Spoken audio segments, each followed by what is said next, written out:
مسائل کے وقت ایک طریقہ یہ ہے کہ ہم یہ سوچیں کہ یہ دوسروں کی طرف سے بھیجا ہوا مسئلہ ہے، پرابلم ہے۔ دوسرا طریقہ یہ ہے کہ ہم کوئی کچھ اور دیکھیں کہ کچھ اور بھی اب ہو سکتا ہے۔ قرآن ہمیں ایک کلو دیتا ہے، ایک آپشن دیتا ہے، ایک میتھڈ دیتا ہے۔ وہ کیا ہے؟ وَمَا أَصَابَكُم مِّن مُّصِيبَةٍ فَبِمَا كَسَبَتْ أَيْدِيكُمْ، اور تم پر جو بھی مصیبتیں آتی ہیں وہ دراصل تمہارے اپنے ہاتھوں کی کمائی ہے۔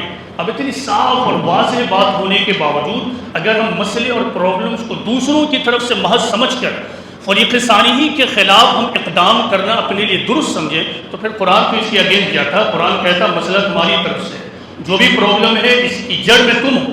جس طرح عام زندگی میں ہم یہی کرتے ہیں، ہر اچھا باپ، ہر اچھا پیرنٹ جب اس کا بچہ مثال کے طور پر کسی کمپٹیشن میں فیل ہو جاتا ہے تو وہ باپ اس سے یہ نہیں کہتا ہے کہ دیکھو ضرور پڑوس کی وجہ سے تم کمپٹیشن میں فیل ہوئے ہو، تمہارے نمبرات اسی کی وجہ سے کم آئے ہیں، تم اس کو دبا دو، تم اگلے ایگزام میں پاس ہو جاؤ گے۔ کوئی بھی والد ایسا نہیں کہتا، بلکہ اس کو یہ کہتا ہے کہ دیکھو اصل وجہ ہے کہیں تم لیگ کر رہے ہو، تم اس کو دیکھو کہ کون سی چیز ہے جہاں پہ تم لیگ کر رہے ہو، تم اس کو ٹھیک کر لو، تم کامیاب ہو جاؤ گے۔ پھر بچہ اسی راستے پہ چل پڑتا ہے، وہ دوبارہ تیاری کرتا ہے، کمپارٹمنٹل ایگزام دیتا ہے، دوسرے سال کمپٹیشن میں بیٹھتا ہے، کامیاب ہو جاتا ہے۔ لیکن اگر اس کے والدین اس کو دوسرا رخ دے دیں، وہ کہیں کہ دوسروں کی وجہ سے تم فیل ہوئے ہو، تمہارے کمپٹیشن میں فیلئر کی وجہ یہ دراصل دوسرے لوگ ہیں، گروہ ہے، یا پھر کچھ ایڈمنسٹریشن کے لوگ، اس وجہ سے تم کمپٹیشن میں فیل ہو رہے ہیں، تو پھر کیا ہوگا؟ ہماری اولاد پیچھے سے پیچھے چلی جائے گی۔ ہم ایسا نہیں کرتے۔